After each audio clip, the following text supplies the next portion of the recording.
Sud Radio Berkov dans tous ses états. Le face-à-face. 13h03 sur Sud Radio, l'heure pour nous de vous présenter ce face-à-face. Aujourd'hui, André Berkov reçoit quelqu'un qu'on connaît bien, le professeur Christian Perron. Bonjour à vous, professeur. Christian Perron, on va le présenter, mais on n'y a pas besoin d'être présenté. Et je voudrais d'abord rappeler quand même rapidement quelques-uns de ses états de service. Chef de service pendant 26 ans des maladies infectieuses à l'hôpital de Garches. Il a été effectivement également au Center of Disease Control, effectivement, pour toutes les questions des vaccins, et à l'Organisation mondiale de la santé, il était vice-président pour la vaccination dans toute l'Europe, y compris la Russie. Donc, vous voyez, quand quelques-uns disent telle ou telle chose sur tel ou tel scientifique ou tel médecin, je voudrais quand même rappeler ce que ces gens ont fait, ce que ces médecins ont fait, ce que ces praticiens ont fait, qui est toujours médecin d'ailleurs, Christian Perron, avant effectivement de proférer tel ou tel jugement, partant d'une ignorance plus ou moins étudiée. Alors, Christian Perron, je voudrais juste faire écouter aux éditeurs une lettre orale que vous avez envoyée il n'y a pas si longtemps et qui a fait grand bruit sur les réseaux sociaux. Écoutez. Je suis Christian Perron, médecin et professeur en médecine. Et durant ma carrière, j'ai présidé pendant 15 ans des conseils officiels en charge de politique de santé publique, de vaccination, de gestion des crises sanitaires et d'épidémies. Je fais également vice-président du groupe d'experts sur la vaccination pour la région Europe à l'Organisation mondiale de la santé. Mais il faut savoir que l'OMS n'est plus ce qu'elle était. Désormais, les intérêts privés la contrôle. Un traité de pandémie va être soumis au vote le 24 mai prochain lors de l'Assemblée mondiale de la santé de l'OMS. Et si ce traité était adopté, des pouvoirs exorbitants seraient attribués au directeur général de l'OMS. Alors, des pouvoirs exorbitants, dites-vous, Christian Perron. Je rappelle évidemment aux éditeurs de Sud Radio qui pourront parler avec le président Perron, avec moi-même, au 0826 300 300. Mais auparavant, je voudrais parler de ça. Alors, l'Organisation mondiale de santé, vous dites, elle n'est plus ce qu'elle était. Il y a des intérêts privés, de forts intérêts privés. Et deuxièmement, cette date de mai, du 24 mai, qu'est-ce que ce traité... Qu'est-ce qu'il veut être ou qu'est-ce qu'il va être s'il est ratifié? Alors juste, j'avais dit 24 mai parce que c'était la date limite où les États devaient réagir avant la constitution des textes. En fait, le vote aura lieu entre le 27 mai et le 1er juin. Bon, c'est une petite erreur à 3 jours près. Mais, bien sûr. Alors sinon, effectivement, l'OMS, moi je l'ai bien connu, ça a été créé à l'initiative de l'ONU après la Deuxième Guerre mondiale. C'était une très belle initiative pour organiser, protéger les populations du monde par des actions de qualité de santé publique. Et l'OMS a joué ce rôle pendant longtemps. Et le financement venait uniquement des États. Chaque État payait une cotisation. Alors c'est vrai qu'il y a des États qui payaient pas beaucoup. L'OMS, à un moment donné, était un petit peu au bord de la faillite. C'était une grosse institution qui menait beaucoup d'actions dans le monde. Oui. Et depuis une vingtaine d'années, qui a racheté l'OMS? En premier, c'est Bill Gates, avec sa fondation. Et puis Gavi, qui est le deuxième donateur. C'est le premier, quand on ajoute Gavi, qui est la fondation, la Global Alliance for Vaccination, qui est aussi appartient à Gates, enfin. Totalement. D'accord. Donc, avec les deux, ils sont les premiers financiers. Mm-hmm. Et puis, l'industrie pharmaceutique arrive derrière. Et après, les cotisations des États, finalement, ça devient totalement secondaire. Alors, ça a sauvé l'OMS de la ruine, hein, faut reconnaître ça. Mais d'un autre côté, l'OMS est totalement sous contrôle. Et moi, je l'ai vu, parce que j'étais vice-président du groupe de l'Europe pour les vaccins, en quelques années. Vous avez vu la mutation? Ah ben oui, parce que au début, il y avait un ou deux représentants de la fondation Gavi, la fondation de Bill Gates, et puis au bout de quelques années, ils étaient une dizaine, puis une douzaine. Et puis surtout, ce qui m'a choqué dans les réunions mondiales, je ne parle pas de la réunion du groupe Europe où j'étais, qui se réunissait surtout à Copenhague, où là, les laboratoires pharmaceutiques n'étaient pas présents. Et pour les réunions mondiales à Genève, il y avait tous les représentants au plus haut niveau de l'industrie pharmaceutique qui étaient là, qui assistaient au débat, qui faisaient du lobbying dans les couloirs. Moi, je me souviens, ça m'avait fait un peu surpris à l'époque. Il y avait un dirigeant d'un grand laboratoire français fabricant des vaccins qui m'a dit à la pause café, « Monsieur Perron, ça va pas du tout. » C'était au moment où Cahuzac était mis en examen ou allé en prison. Cahuzac, il nous coûtait cher, c'est sûr, mais quand même, il était très utile, parce que grâce à lui, les dossiers avançaient très vite. Donc, voilà. Si nous perdons nos bons serviteurs, où allons-nous? Voilà, mais il s'en cachait même pas. Donc, c'est clair que l'OMS est totalement infiltrée par ces groupes privés, et c'est pas normal, quoi. Alors justement, on veut avancer. Alors on a vu le rôle effectivement de l'OMS pendant la campagne. Ça fait 4 ans, hein, mais maintenant on a le recul de 4 ans sur le Covid, enfin la gestion du Covid. Mais reparlons de ce traité qui va être en principe ratifié ou pas. Le 20 mai, ça dépend des États, bien sûr. Qu'est-ce qu'il donnerait en plus? Parce que vous dites attention, vous mettez en garde, Christian Perron. Pourquoi vous mettez en garde? Je mets en garde parce qu'il y a des États, heureusement, on voit que ça commence à râler dans les... Et heureusement que certains pays commencent à ruer dans les brancards, mais il y a des États comme la France. Emmanuel Macron a toujours applaudi des deux mains ce projet. Il y a des États qui accepteraient que le directeur général de l'OMS, si c'était voté, aurait les pleins pouvoirs sur le monde entier. C'est-à-dire que le directeur général de l'OMS... Ça veut dire quoi concrètement? C'est justement tout seul dans son bureau, pourra décréter dans quelques mois, attention, il y a un nouveau virus du singe vert de je sais pas quel pays qui est très dangereux. Comme ils ont changé les critères de définition d'une pandémie. Moi, quand j'étais plus jeune, une pandémie, c'est une épidémie mondiale qui faisait beaucoup de morts. Oui. Maintenant, on peut définir une pandémie avec 0 mort. Ah bon? On a changé carrément bien la définition. Bien sûr, ça a été changé après la grippe H1N1. Et c'est déjà... Donc maintenant, le directeur général de l'OMS peut dire attention, au monde entier, vous allez être menacé par un virus terrible. Ils nous ont fait le coup plusieurs fois, on a vu que ça n'a pas marché depuis le Covid. Mais si ce traité est ratifié à la majorité simple, hein, ils ont changé les modes de vote pour que ce soit à la majorité simple. Vous voulez dire 51%, ça marche? Voilà. C'est ça, 51%. Voilà, après, il faut que les pays ratifient, ce qui n'est pas gagné, à mon avis, pour tous les pays. Bien sûr. Si ça passe, le directeur de l'OMS pourra, sans qu'aucun gouvernement, aucun parlement ne puisse rechigner, pourra imposer les pires mesures liberticides au monde entier. Ah oui, il y a tel virus. Alors, il y a un virus, il a tué personne, mais nous, on pense qu'il est très dangereux. Donc demain, on ferme les frontières, vous êtes à nouveau confinés, et comme par hasard, il y a des gars dans l'industrie qui... Ah ben oui, justement, ça tombe très bien parce qu'on a dans les cartons un nouveau vaccin génial qu'on a développé en 3 mois et c'est prévu qu'il peut y avoir des obligations d'injection de produits expérimentaux. C'est prévu dans le traité, ça? C'est prévu, oui. Ils auront le droit de prendre toutes les mesures sanitaires. Et ce qui m'a un petit peu effrayé, c'est que déjà, on a vu que pour que le soi-disant vaccin Covid s'était développé en quelques mois, alors que normalement un vaccin c'est 10 ans de recherche. Et là, Bill Gates a protesté récemment en disant non mais là c'était trop long, il faut raccourcir le délai de mise sur le marché à 3 mois, quelque chose comme ça. Donc ça veut dire que les peuples vont être pris en otage, perdre toute leur liberté, et puis le président français ou les présidents d'autres pays qui auront signé diront nous on n'y est pour rien, c'est pas nous, c'est l'OMS qui maintenant a le pouvoir total. L'OMS aurait les pleins pouvoirs. Total. Je décide et c'est appliqué par les États, par tout le monde. Qui auront signé. Alors après le vote à l'OMS, d'après ce que j'ai compris, il faudra que les États quand même le ratifient. Ben oui, quand même. C'est normal. Mais là, ce qui me fait quand même un peu plaisir, c'est qu'il y a des États qui commencent à râler, à commencer par les États-Unis, où le Parlement américain est un petit peu en ébullition, disant on ne peut pas accepter une telle dictature et nous imposer... parce que ça remet en cause la liberté de chaque pays à gérer sa politique de santé. Sa politique de santé, voilà. Bien sûr. Et alors, justement, professeur Perron, qu'est-ce qui fait, alors aujourd'hui, parce qu'on est à plus de 4 ans du premier confinement, donc on a quand même le recul, sans juger du fond, c'est-à-dire aujourd'hui, il y a quand même, par rapport au début on disait tous vaccinés, tous protégés, etc., par rapport au confinement, par rapport à tout ça, quels sont les pays où ça bouge du point de vue des interrogations, des mises en question, jusqu'à, je l'ai vu il y a 2 jours, le Big Pharma, en tout cas une partie des laboratoires pharmaceutiques, se révolte contre l'un d'entre eux en disant « Ah, ça peut pas continuer, il y a des choses qui vont pas, ils nous portent préjudice. » Voilà. Alors, pour ce qui est du traité de l'OMS, je sais que les États-Unis ont pris la tête d'une opposition.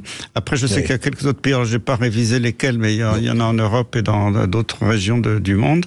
Alors après, moi, ce qui me fait plaisir, c'est que je vois une réaction absolument énorme. D'ailleurs, les médias français n'en parlent absolument pas. On se demande pourquoi. Mais en Allemagne, ils en parlent dans tous les médias en Allemagne tous les jours.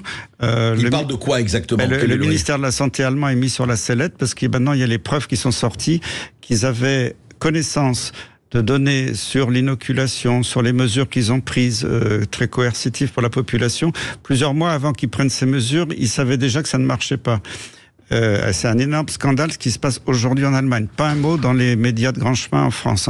Alors que la presse allemande, la télévision en bien parle. Sûr, ils en parlent beaucoup. Et puis en Angleterre, je ne sais pas si vous avez vu, mais il y a aussi, alors je ne sais plus quel organisme public qui commence à mettre en cause un laboratoire fabricant de vaccins bien connu, en disant que ce laboratoire a trompé le peuple britannique.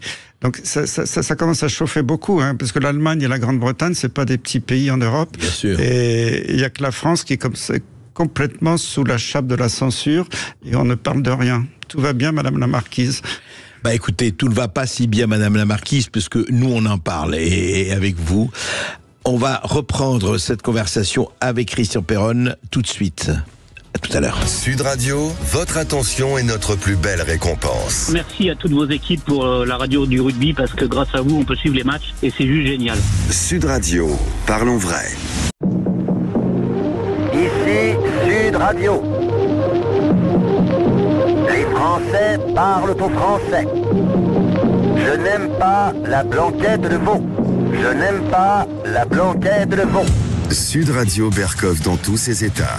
Et nous sommes avec Christian Perron pour parler un peu de l'état des lieux, 4 ans après, je dirais, le premier confinement qui a touché le monde entier. Il faut savoir, encore une fois, c'était planétaire et ça restera dans l'histoire, bien sûr.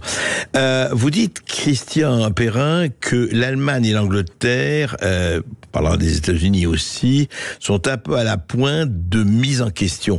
Est-ce que c'est leur forme de leur système décentralisé? Qu'est-ce qui s'est passé exactement? Pour ce qui est de l'Allemagne, que je connais bien, parce que moi je me suis battu pour la reconnaissance de la maladie de Lyme chronique, bon, c'est une autre maladie depuis des années qui n'a pas le droit d'exister.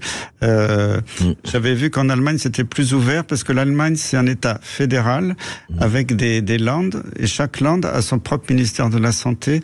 Donc et puis en Allemagne il y a pas, comme en France, c'est pas un État jacobin centralisé. Ils en ont soupé avec Hitler, donc en discutant avec des médecins allemands, ils supporteraient pas d'avoir quelqu'un à la tête de l'État qui leur disait voilà, il y a qu'une seule façon de faire. Finalement, les Allemands aujourd'hui sont plus résistants dans l'âme que les Français, qui ont toujours accepté le jacobinisme centralisé. Et ça, donc je l'avais vu avec la maladie de Lyme. Et ça m'étonne pas que l'Allemagne rue dans les brancards aujourd'hui. Et maintenant, c'est une mise en cause assez sérieuse par tous les médias du ministère fédéral de la santé allemand. Et la Grande-Bretagne, bon, les Anglais peuvent avoir des défauts, mais n'empêche que c'est le seul pays qui, depuis le début, a donné les données de mortalité en fonction du statut vaccinal. Et ça, c'est... A donné toutes les données, ce qui en France, en France, c'est caché. On les avait demandé au ministère avec Laurent Toubiana, avec Pierre Chaillot, et d'autres, et au début on nous a refusé, on n'a pas les données. Alors, il faut pas rigoler, vous les avez les données, parce que quand ça vous arrange, vous sortez les données. Et puis après, oui, on a les données, mais c'est trop de travail pour le ministère. Ça provoquerait un travail à temps plein de nos fonctionnaires pendant 15 jours. Et c'est grave. Alors, c'est très grave. On leur a même proposé, si vous voulez, on peut faire une cagnotte pour vous payer un méthodologiste indépendant, mais pour analyser ça, mes données, et ils ont toujours refusé de donner les données. Quand on cache les données, c'est qu'on n'a pas la conscience tranquille, c'est tout. Alors, aux États-Unis aussi, c'est aussi un État fédéral, et on voit une grande hétérogénéité d'un État à l'autre. On l'a bien vu quand il y avait la pleine crise du Covid à la première, deuxième vague. Il y avait la différence de mortalité entre les États républicains et les États démocrates, mais c'était comme étonnant. C'était une démonstration grandeur nature que selon les directives des gouvernants de chaque État, la mortalité n'était pas la même. C'était vraiment caricatural, mais c'est la réalité. Et là, on voit qu'il y a des États résistants, comme la Floride et d'autres, où les dirigeants commencent à ruer dans les brancards. Il y a des juges, alors bien sûr qu'il y a des juges, je dirais sous tutelle comme partout, mais aux États-Unis, il y a aussi des juges qui sont plus foncièrement indépendants. Il y a encore pour certains en tout cas, une liberté d'intervention.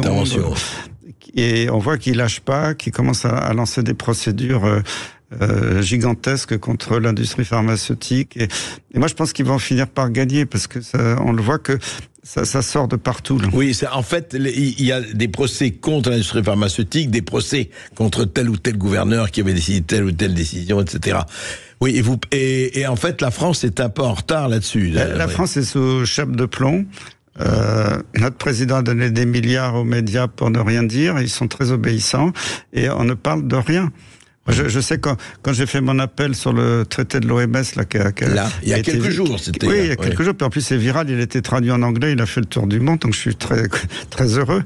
Mais moi j'ai des amis qui m'ont dit, dans ma famille, quand j'ai parlé de ça, ils ont dit que c'était des fake news, que complotistes. Cette histoire de traité de l'OMS, c'est complotiste, c'est totalement inventé. Et les gens sont complètement sous hypnose de la télévision et ne réalisent pas qu'on est en train de supprimer petit à petit leur liberté. Mais comme ça se fait par petites touches progressives, les gens ne voient pas.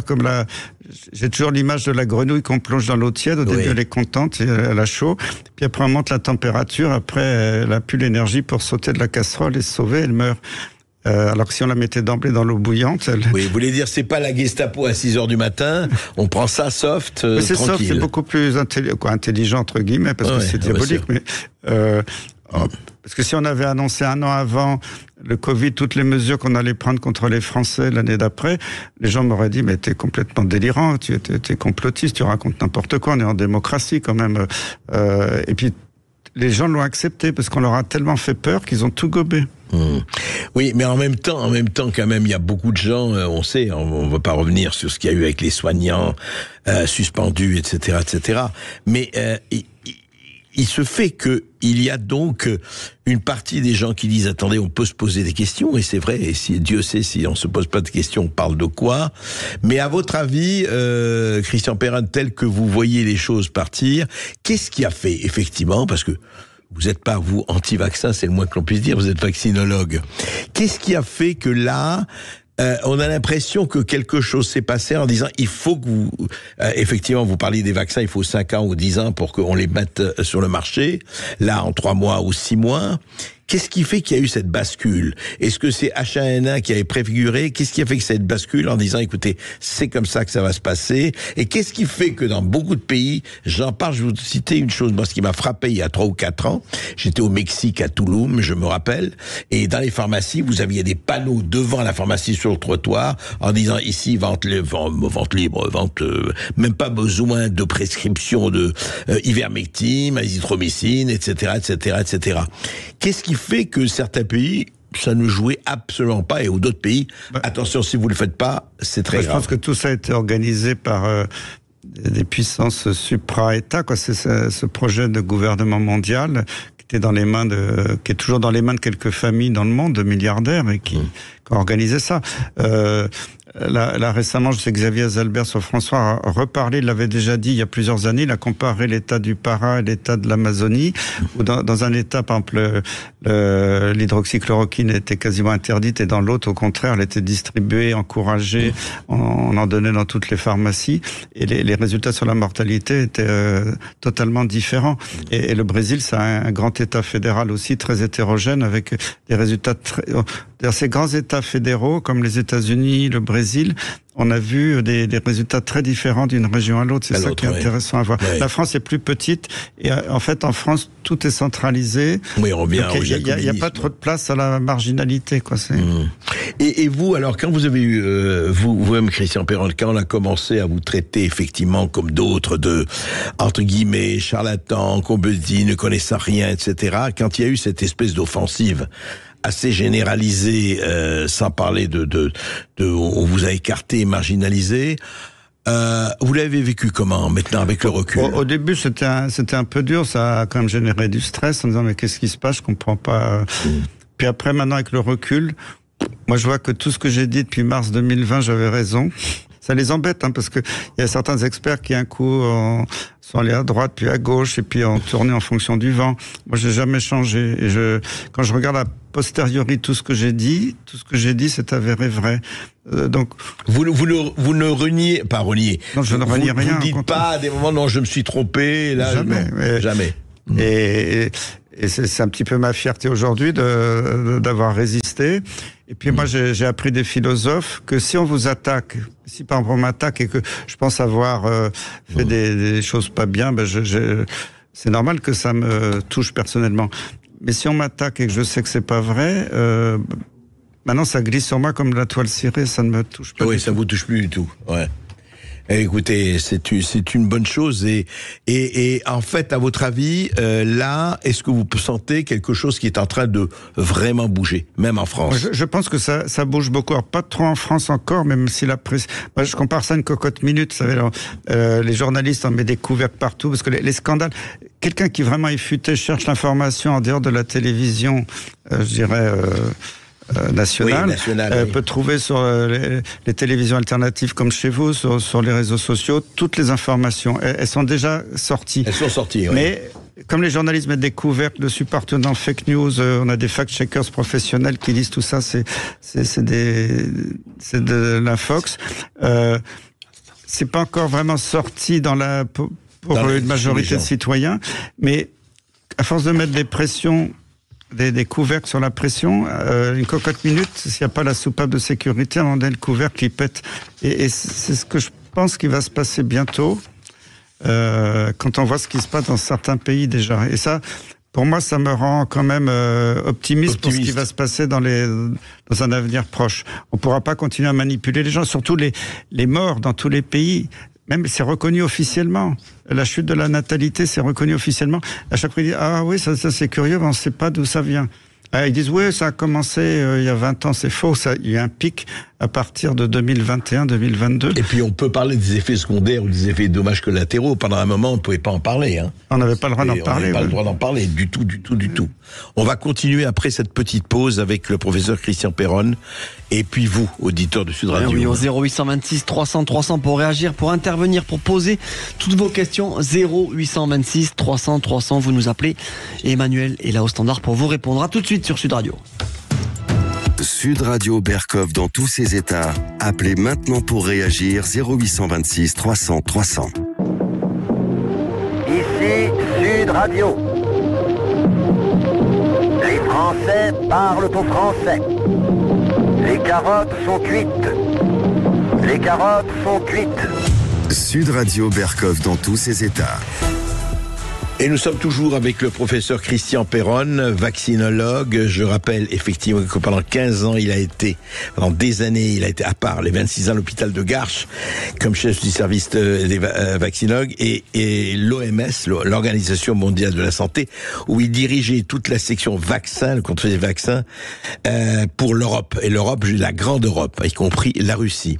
Et vous êtes attaqué là récemment, il y a 2-3 jours, vous avez été attaqué en diffamation, professeur Perron. Oui, alors il y a une professeure de maladies infectieuses qui s'est jugée attaquée dans le film Hold Up de Pierre Barnerias.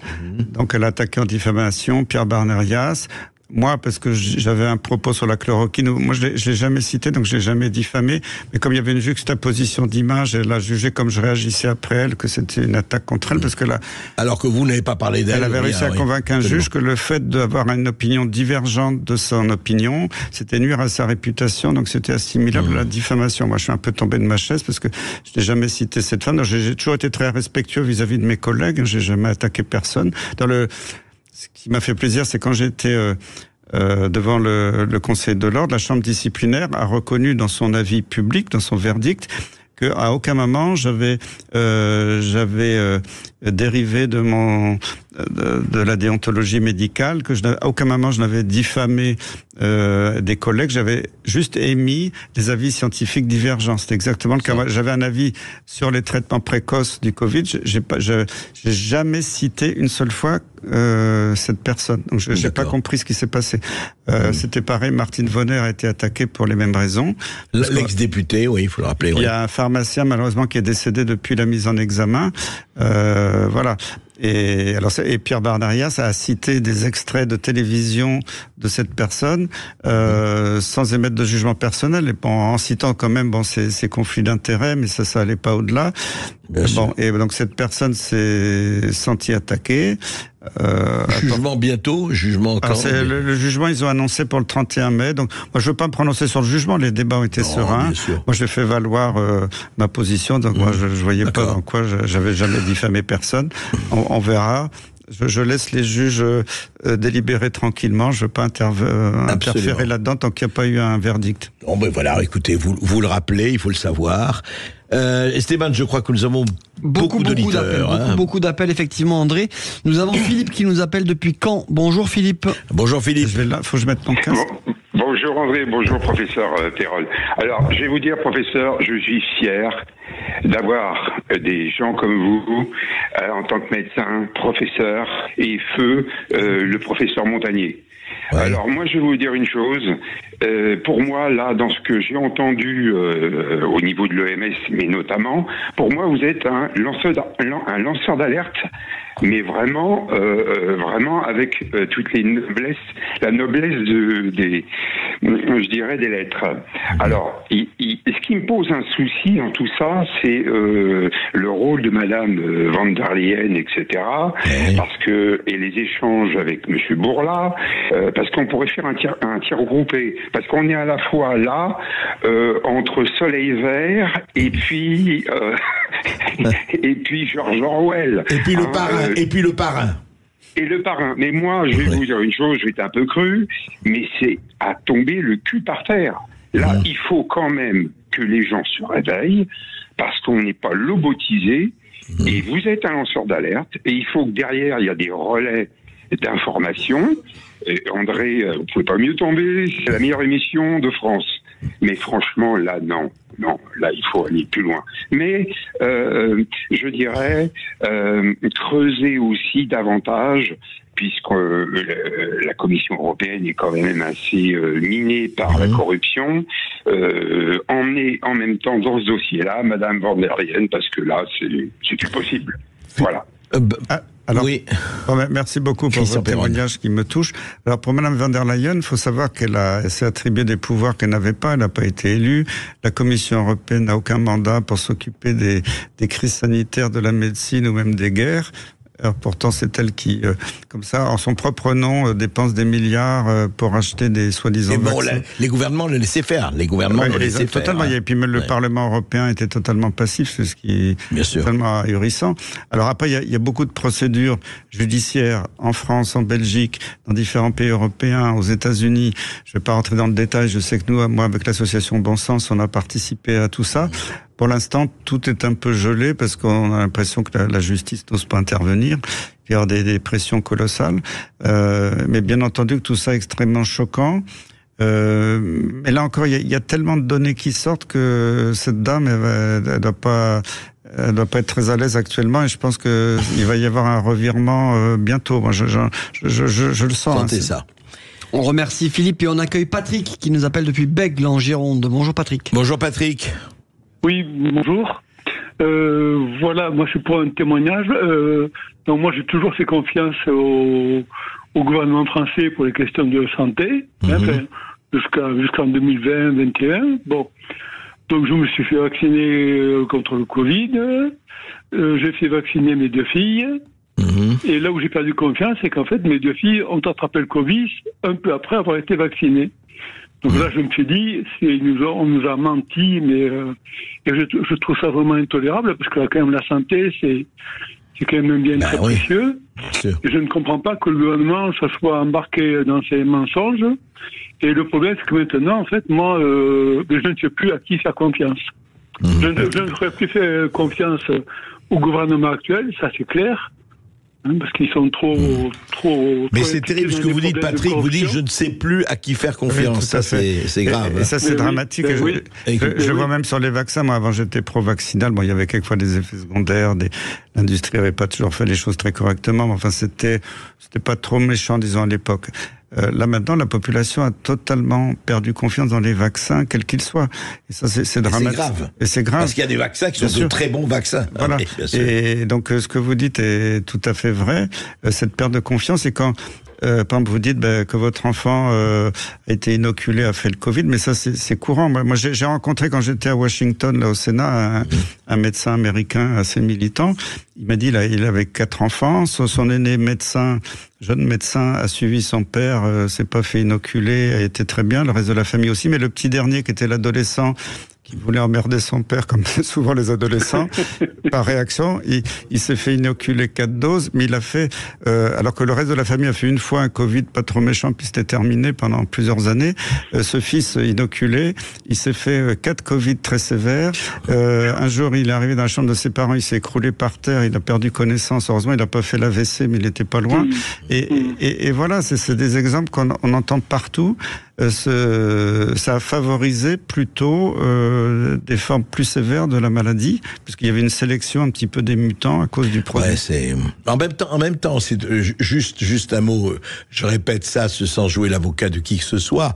En même temps, c'est vrai qu'il y a eu des milliards de doses et beaucoup de gens. Enfin, il n'y a pas eu des milliards de morts. Bien sûr, non, mais heureusement, je rassure tous les gens inoculés. La grande majorité va très bien s'en sortir parce qu'ils vont éliminer tout ça petit à petit. Il faut le dire. Voilà, oui, c'est important parce qu'il y a une hétérogénéité génétique dans la population, mais il y a quelques personnes malheureusement parce qu'ils sont plus fragiles, un terrain génétique, etc., qui vont faire des complications. Bon, on sait maintenant qu'il y a beaucoup de morts malheureusement, même si on essaie de les cacher sous le tapis, et puis qu'il y a des complications à long terme chez certaines personnes avec le développement de maladies chroniques, de cancer et tout ça, et surtout de stérilité malheureusement chez les jeunes. Alors c'est peut-être une stérilité qui sera définitive, mais pour l'instant on l'observe. Ouais. Merci beaucoup Patrick. On accueille Sandrine qui nous appelle depuis Évian. Bonjour Sandrine. Bonjour Sandrine.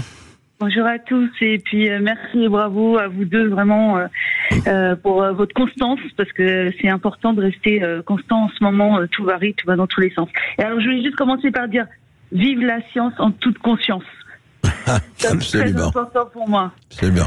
Et puis j'ai une petite question en tant que citoyen, qu'est-ce qu'on peut faire? Est-ce qu'on peut faire quelque chose pour éviter cette signature du traité de l'OMS? Et puis si on ne peut rien faire s'il est signé, une fois signé, est-ce qu'on peut quand même en sortir? Comment? C'est un petit peu le message de ma vidéo.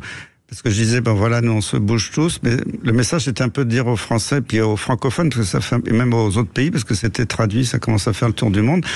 Bon, écoutez, les citoyens, souvent les gens disent, moi je peux rien faire, de toute façon c'est foutu, ils sont trop puissants. Si, bougez-vous les fesses. C'est ce que j'ai dit, prenez vos stylos, vos mails, allez voir vos maires, vos députés, vos sénateurs. On peut tout faire, Sandrine, il faut faire pression à votre niveau, à tous les niveaux. Écrivez aux journalistes des grandes chaînes de télé en leur mettant l'évidence sous le nez. Et nous, on est des millions en France, et dans le monde, on est des milliards, face à quelques dizaines de personnes qui veulent nous manipuler. Ils sont pas nombreux, on est bien plus forts et bien plus nombreux qu'eux, faut le comprendre. Gandhi, il a résisté à l'Empire britannique tout nu dans un petit sari.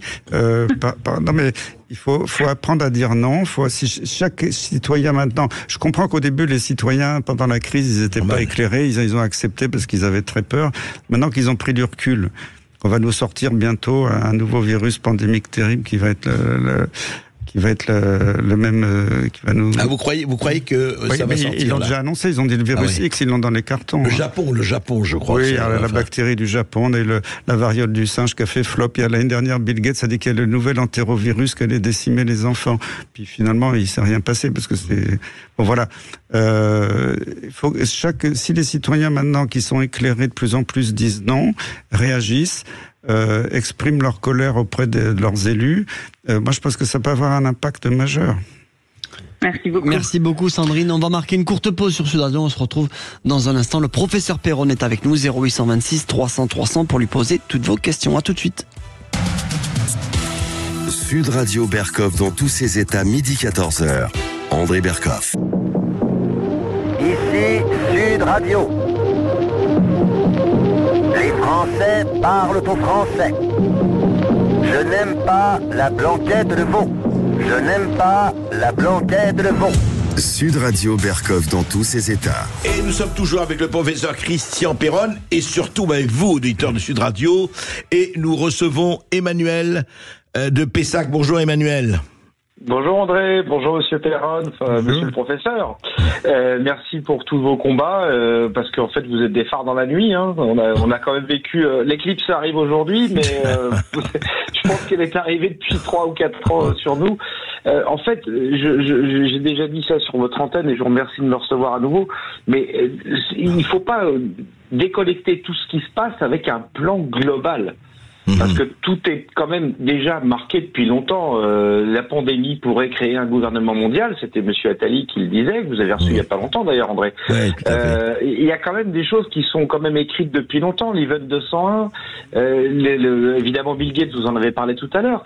Enfin, je veux dire, faut quand même que les gens se rendent compte que ce ne sont pas des hasards. Ouais. Et ça, j'aimerais que le professeur Perron puisse le confirmer, bon, même s'il l'a confirmé 25 fois dans ses interventions. Ouais. Mais je veux dire, c'est pas des choses qui nous tombent sur le nez comme ça, qui viennent de nulle part, en fait. Oui. Non, mais Emmanuel, en fait, c'est pour ça, il faut bien faire comprendre, je le dis toujours aux auditeurs, c'est pas un complot de 4 personnes réunies dans une officine, mais il y a un plan global. Est-ce qu'on peut parler de plan global ou d'intention globale, Christian Perron? Je pense que c'est un plan parce qu'il est prévu depuis des décennies. Alors moi, je remercie tous ces milliardaires qui nous manipulent, parce que honnêtement, André, moi, il y a 5 ans, je pensais encore vivre en démocratie. Quand on me parlait de trucs comme ça, je disais, c'est des histoires de complotistes, c'est n'importe quoi. Puis là on est tombé dedans, et puis là j'ai réalisé tout de suite que ça n'allait pas. Et on voit que cette pandémie de coronavirus, c'est une des étapes qu'ils ont prévues pour nous amener à leur fin d'un nouvel ordre mondial global. En fait, c'est le gouvernement par la peur, un peu, gouvernement par le chaos. On va faire le réchauffement climatique. Maintenant, on peut plus acheter une nouvelle voiture thermique sans avoir des taxes. Je voulais changer de voiture. On me dit, il y a 5 000 € de taxes supplémentaires sur le moteur thermique. Si vous achetez tout électrique, vous n'avez pas la taxe. Non, mais et ils nous font peur avec tout, et le terrorisme, les guerres, et ça c'est la manipulation, de manipuler les foules par la peur. Bien entendu que c'est prévu.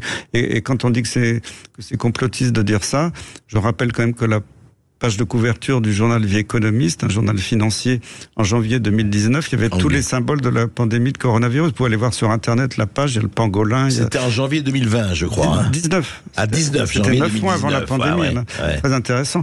Il y avait le tatouage de l'ARN du vaccin dans le bras, il y avait le QR code dans la main, les 4 chevaliers de l'apocalypse qui étaient masqués sur le monde. Voilà. Il y avait tous les symboles et il y a eu plusieurs répétitions dans ce que vous venez de citer, le fameux Event 201 dans l'événement 201 qui était organisé par Bill Gates au Johns Hopkins Institute à Baltimore. Avec tous les responsables, y compris les militaires et tout ça. Et ils avaient déjà, dans leur débat, il y avait déjà comment il y aura sûrement soi-disant des fausses informations de la résistance sur les médias alternatifs. Il faut prévoir de bâillonner tout ça. Donc ils avaient déjà tout prévu et c'était avant le début officiel de la pandémie. Donc bien sûr que c'était organisé. Et quand ils ont annoncé la pandémie de variole du singe, Bill Gates l'avait annoncé 1 an à l'avance. Il disait ça va arriver en mai 2022. J'ai l'effort parce qu'en mai 2022, il y a eu la variole du singe, qui a fait flop. Donc vous dites, c'est presque organisé. Enfin. Alors, c'est pas presque, c'est organisé, parce que ça peut pas être autrement. Et maintenant, il y a plus personne qui ose dire que ce virus est naturel, parce qu'il y a toutes les preuves. Et vous rappelez que quand Montagnier avait dit que c'était parti de laboratoire, il s'était fait traiter de tous les noms. Quoi. Bien sûr. Ouais. Merci beaucoup Emmanuel. On a Marc qui nous appelle depuis Paris. Bonjour Marc. Oui, bonjour Marc. Bonjour Monsieur Christian Perron, bonjour Monsieur Berkov. J'admire votre émission et votre courage. Écoutez, merci. C'est vrai que vous étiez à la télévision face à 10 personnes qui vous assaillaient pour défendre Monsieur Raoult. Écoutez-moi, je suis ancien médecin, bref, mais vieux, pas spécialiste. Je faisais des sciences chirurgicales et j'ai chopé le virus après un truc au Torino. Et malheureusement, j'ai transmis à ma mère qui avait 100 ans. Mais écoutez, même à la clinique où je travaillais, ils traitaient, donc je l'ai traité à l'Augmentin, elle a eu 15 jours, tout ça, c'est le truc, et moi aussi. Donc les preuves ont été faites sur la sérologie. Et en 2020, je l'ai eu à nouveau, mais là, c'était aussi à partir d'un truc sur les problèmes dentaires. Et ma mère avait fait des poussées de tension et tout, et après, je l'ai traité à l'azithromycine. Bon, et grâce à vous, grâce à beaucoup de médecins déjà traitants qui préconisaient aussi des anticoagulants, et soutenus par vous, par Monsieur Raoult, tout ça, vous voyez, moi, j'exerçais pas en privé à ce moment-là, mais je sais qu'il y a des médecins qui sont sentis soutenus. Alors, et je vous remercie et continuez à vous battre pour nous. Est-ce que vous avez un endroit où vous consultez encore? J'ai pris ma retraite depuis 2 ans. Bon, j'ai d'avoir 69 ans. J'aurais peut-être pu continuer, mais les conditions d'exercice à l'hôpital sont devenues désastreuses. L'hôpital public est en train de mourir, et ça, c'est aussi organisé, malheureusement. On a vu la personne qu'on a mis à votre place, on a vu qui c'était, bref, c'est n'importe. Et voilà. Et je vous remercie pour votre témoignage, parce que j'ai toujours soutenu de tout mon cœur les médecins généralistes. J'avais commencé à organiser la pandémie dès le début, en mars 2020, avec les médecins généralistes autour de Garches. Ils étaient fantastiques, ils s'étaient organisés. Ils n'avaient pas de masques, mais ils avaient fait eux-mêmes des masques. Ils avaient organisé leur cabinet pour avoir des cabinets Covid plus et des cabinets sans Covid pour pas que les patients se croisent. Et puis du jour au lendemain, le ministre a dit allez vous coucher, vous n'êtes pas compétent. Surtout, vous n'avez plus le droit d'aller à domicile. Vous n'avez plus le droit de prescrire sauf du Doliprane. Et il disait aux citoyens n'appelez pas votre médecin, prenez du Doliprane et si vous suffoquez, vous appelez le 15. Et ils arrivaient trop tard à l'hôpital ou même à ce stade-là.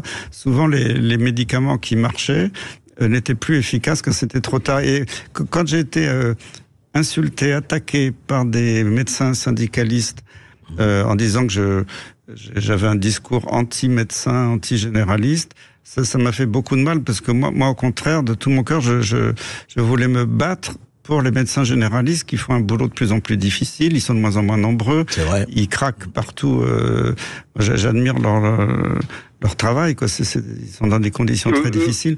Et donc, moi, vraiment, c'est ce qui était le plus lamentable, c'est qu'on empêche les généralistes de faire leur boulot pendant cette pandémie. Ils auraient été fantastiques en première ligne, en soignant les gens à domicile, plutôt que d'aller tous s'entasser dans des hôpitaux. C'était... Ouais, si j'avais été aux manettes, on a empêché les médecins de s'occuper de leurs patients. Voilà. Ouais, si j'avais été aux manettes, si j'avais été aux manettes à ce moment-là, ça serait pas organisé comme ça je peux vous le dire. Hein. Et ça s'appelle primum non nocere, d'abord ne pas nuire. Hein. Voilà. Je crois que c'était le commandement numéro 1 de la médecine. Et comme a dit quelqu'un, le serment d'Hippocrate a malheureusement à un moment donné été remplacé par le sermon d'Hypocrite. Tout à fait, malheureusement. Ça, malheureusement. On a une question réseaux sociaux, André, pour le professeur, qui nous dit justement, est-ce qu'on sous-estime quand même le nombre de médecins qui ont soigné discrètement dans leur coin et qui ont vraiment fait leur boulot? Moi, je pense qu'il y en a beaucoup qui ont soigné discrètement. On n'a pas entendu, mais qui ont... Mais pour qu'une action clandestine soit efficace, elle doit rester discrète. Bien sûr. Et je les remercie parce qu'ils ont fait un travail fantastique. Bien sûr. Ils vont pas les crier sur tous les toits parce qu'ils risquent... Comme certains pharmaciens aussi. Oui. À propos de certains passes. Et moi, j'étais aux Antilles, invité par le bâtonnier des avocats de la Martinique l'été dernier. Et moi, j'ai rencontré des médecins, des infirmiers qui m'ont dit que quand j'avais dit ça sur les médias il y a quelques années, on m'avait dit c'est une fake news. Non, la gendarmerie avait saisi les stocks d'hydroxychloroquine dans les pharmacies. Ils ont empêché les bouteilles d'oxygène de sortir du site d'Air Liquide et pour pas qu'il y ait d'oxygène pour les patients. Et heureusement, il y avait un réseau clandestin de médecins, de pharmaciens, d'infirmiers qui avaient planqué des boîtes d'hydroxychloroquine, qui avaient planqué des bouteilles d'oxygène et qui soignaient à domicile parce qu'ils savaient quand les patients allaient à l'hôpital, ils revenaient pas vivants. C'est en Martinique, ça? En Martinique, tout à fait. Ça, je peux vous dire, et puis en plus, ils ont été horrifiés parce que les personnes âgées qui étaient à l'hôpital, on leur a demandé de leur injecter le Rivotril intraveineux qui malheureusement était fatal. Et comme les Antillais, par leur tradition culturelle, respectent beaucoup les anciens, ont refusé, ils ont fait venir des petits blancs-becs de métropole dans les brigades d'intervention rapide qui faisaient le sale boulot. Et ça, je peux vous dire que les Antillais, ils ont été profondément choqués. Et j'admire l'esprit de résistance des Antillais qui ont été fantastiques dans cette crise. D'ailleurs, le gouvernement a quelquefois fait machine arrière parce qu'ils voulaient vraiment se battre. Ce qui fait que quand on résiste, ça marche quelquefois. Merci Christian Perron et merci à vous, auditeurs. Merci André Berkoff d'avoir animé l'émission. On se retrouve demain, comme tous les jours, entre midi et 14h. On recevra Charles Prats dans l'émission. On va parler gros sous. À demain sur Sud Radio. Tout de suite, c'est Brigitte Lahaye. Sud Radio Berkoff dans tous ses états, midi 14h. André Berkoff.